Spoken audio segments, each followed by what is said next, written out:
I'm sorry. What? Stephanie is on camera mixing what she calls kitty juice for her down there area. The baby's crying in the background for a while, and suddenly, the one child she's always shown, face fully visible in the past, now has a giant emoji over her face the entire time. Besties, that's not a cute rebrand. That's a plot twist. And it matters because every time the internet flags a safety or health concern, the response pattern looks like deflection, not clarity. Today, we're breaking down exactly what happened, what's alleged, what's proven, and why this could be a serious problem. Not for views, for a baby. Stephanie posts a new video preparing kitty juice, pineapple plus cider mixture, and talks about helping her down their part. The baby is audibly crying for a while before Stephanie decides to go to her aid. She picks the baby up with one arm and keeps staring with the other. The baby's face is covered with an emoji the entire time, something she's never done before. Historically, Stephanie shows her kids' faces freely. She even continued posting the show at a time when court had refused her to, until court orders and repercussions got tougher, claimed based on prior behavior. She recently received severe backlash for doxing her children's school 3 times in separate posts. In the same new clip, the older daughter's face is clearly shown at the end, and the middle daughter is visible in the back. An emoji is placed over something on the middle child's lap, not her face, while only the baby's face is hidden. Viewers had previously noticed the baby's appearing crossed, not seen in her first 6 months.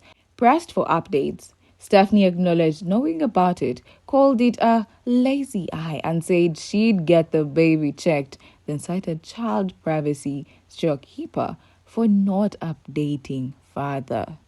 Separate thread claims that families motel, shelter, housing uses a voucher that caps stays at 1 year. Observers count she's over half a year in with months left and no stable move-out plan.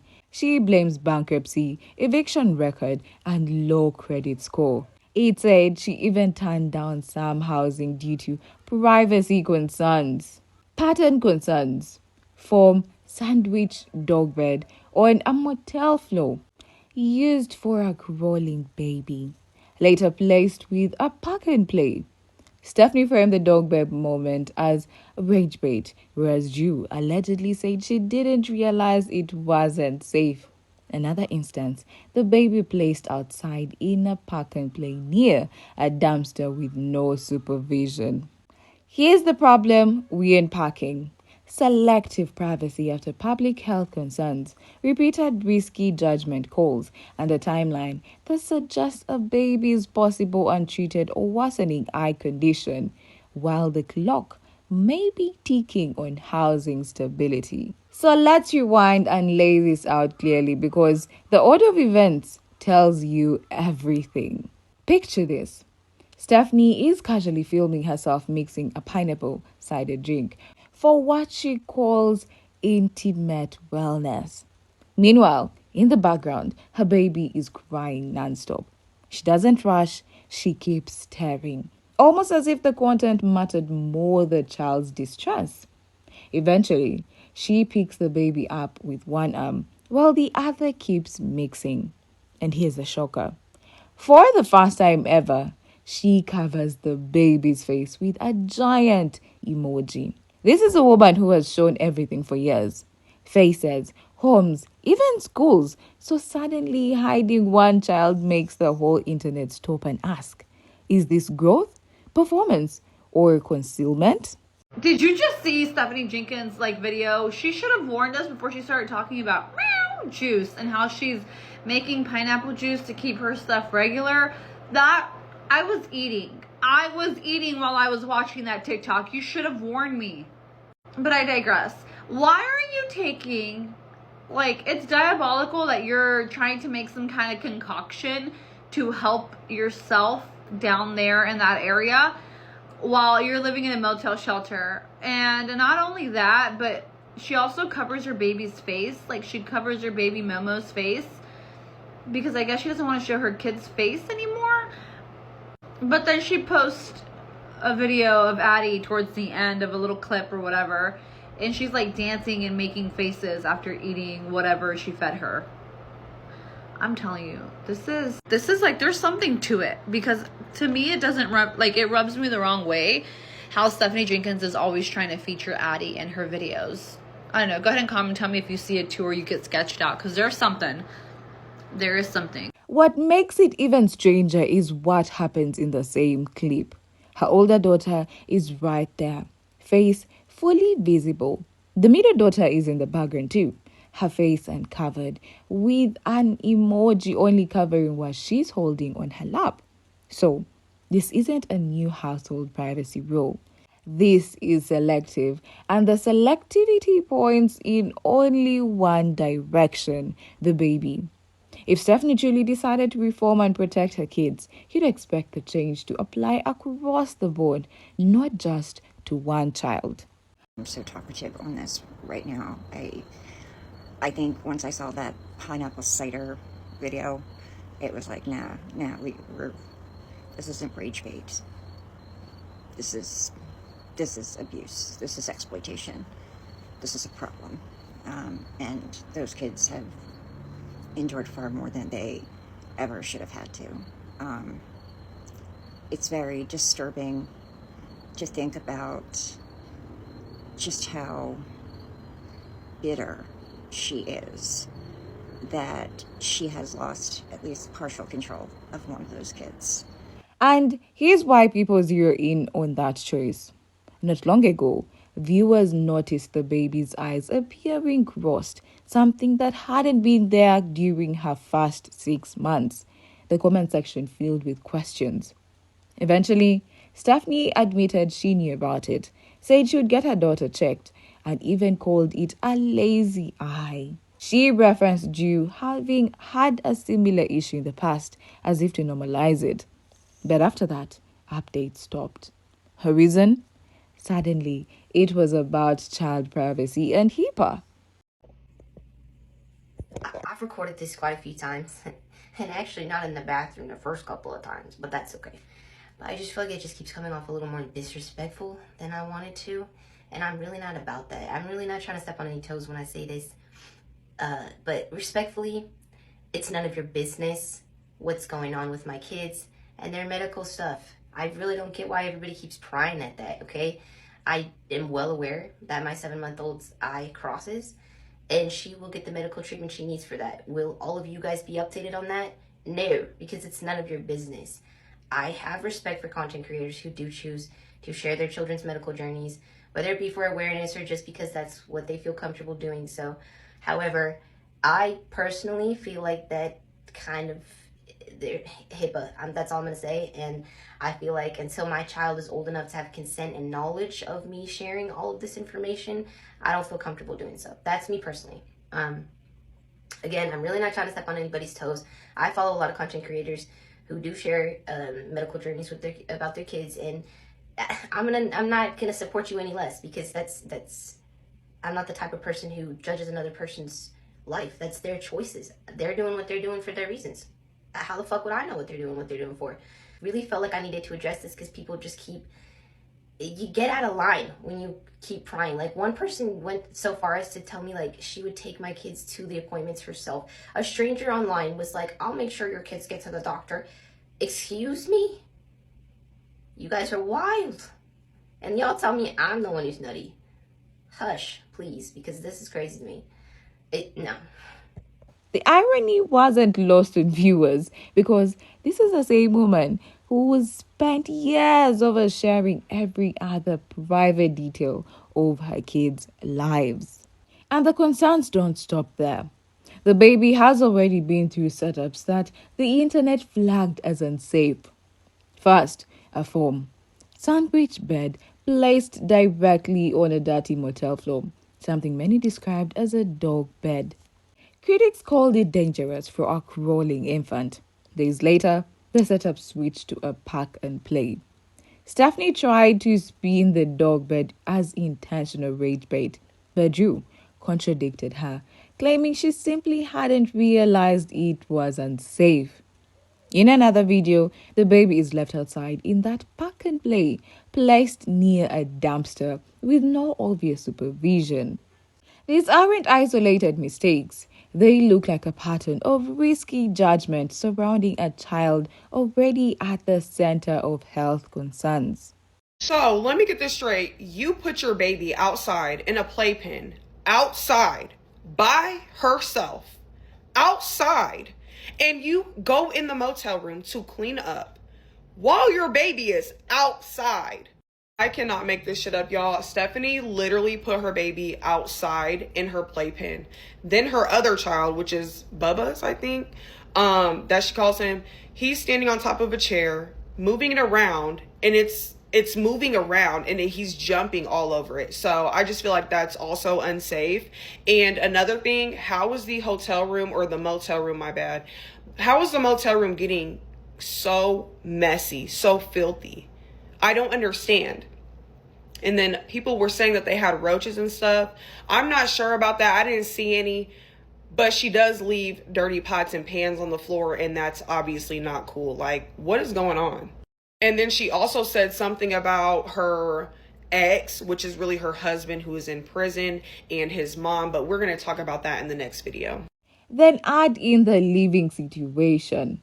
According to claims, the family's current shelter agreement runs on a 1-year voucher.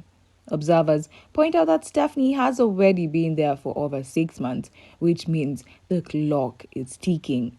She doesn't have a stable income and reportedly turned down some housing opportunities because they didn't offer enough privacy.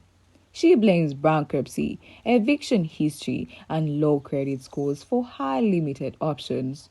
The point is, that grace period is closing fast, and instead of securing stability for her kids, the public sees more rants, more content, and more distractions. Routine medical follow through needs stability, but instability is exactly what these kids are facing. And that brings us to the moment where things really flip.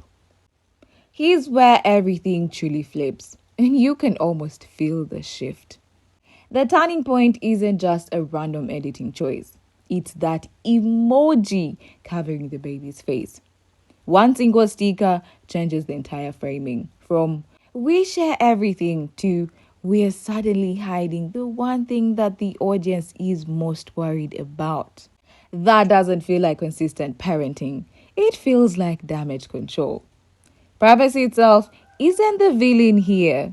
Privacy is healthy, privacy is good, but selective privacy, coming right after visible health concerns about the baby's eyes, reads differently. It reads like a cover up, like a strategy to silence the questions rather than address them. And then you add Drew's claim from his live, where he admitted that Atlas only just got his appointment after months of delay. If one child had to wait that long, how believable is it when Stephanie says, "Trust me, I got this handled," for another? The timeline alone makes her promises feel shaky. This isn't about online speculation anymore. If the baby's condition is getting worse or still untreated, we're talking about her vision, her development, her safety. That's not group chat gossip. That's a medical red flag. And when you pair that with the possibility of their housing voucher expiring soon, the instability doesn't just double, it compounds. It means disrupted routines, possible loss of access to care, and the children left in limbo while content keeps rolling. Think about this one carefully. Out of all her kids, only the baby's face is hidden. Meanwhile, the older children are still shown, smiling or walking into frame. Add to that the earlier concern about the baby's eyes suddenly appearing crossed, and the fact that no real follow up has been shown. And you see why people are unsettled.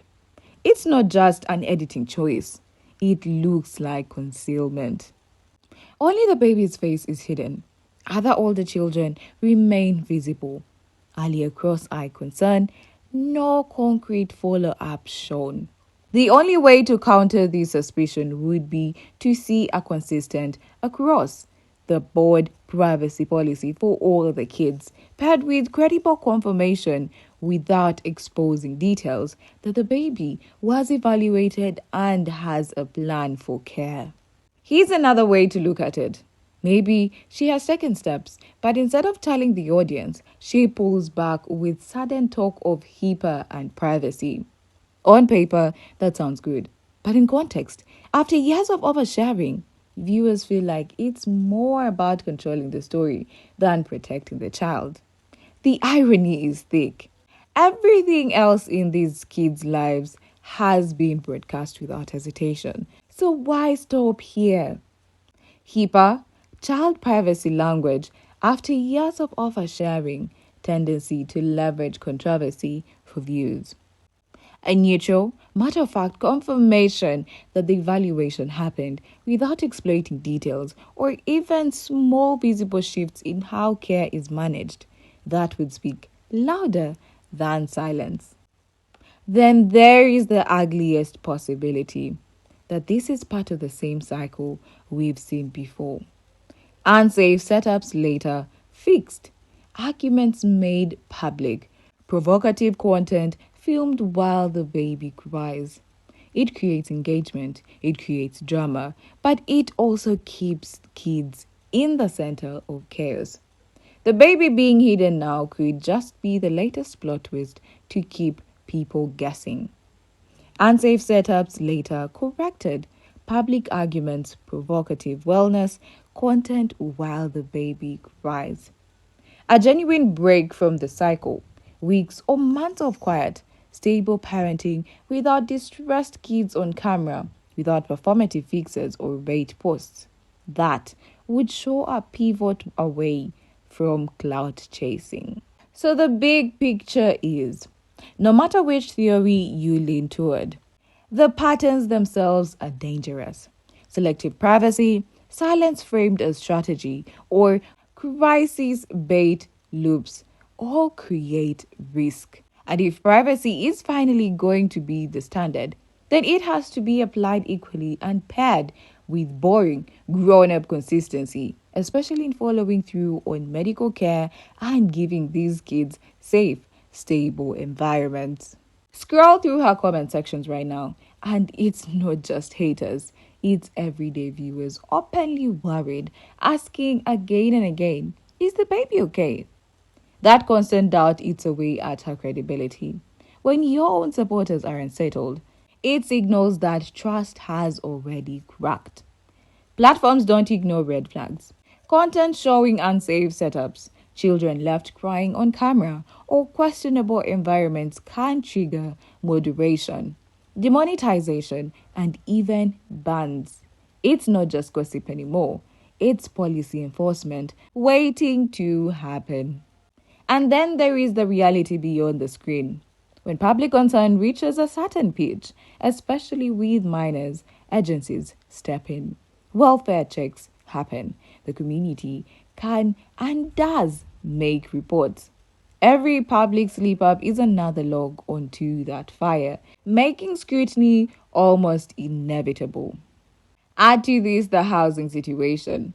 If the 1 year voucher deadline is real, time is running out fast. That means kids facing the stress of another move, possibly changing schools, losing access to doctors, and living in uncertainty. For a child already dealing with health questions, that kind of instability isn't just inconvenient, it's damaging. What to watch next? Viewers are already tracking patterns. Will Stephanie apply a consistent, all kids privacy policy that lasts weeks, not days? Will there be credible signs that medical follow through has actually happened? Will she secure a real housing plan, at least a moving, tangible proof, not just more excuses? And this is why this story matters. At the end of the day, kids can't opt into this content machine. They can't schedule their own medical visits. They can't choose stability. That responsibility falls on the adults around them. And when those adults fumble, the consequences land on the children every single time. My verdict? Hiding only the baby's face after public health questions is not a privacy policy. It's selective PR. If medical care is underway, great.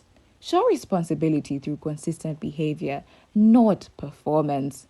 If not, that baby needs help now, not after the next upload. Protect kids first, content second. Here's my question to you. Is this growth, damage control, or both? Drop your take below. If this breakdown helped, like, subscribe, and share. It pushes the kind of conversation that protect kids, not just clicks.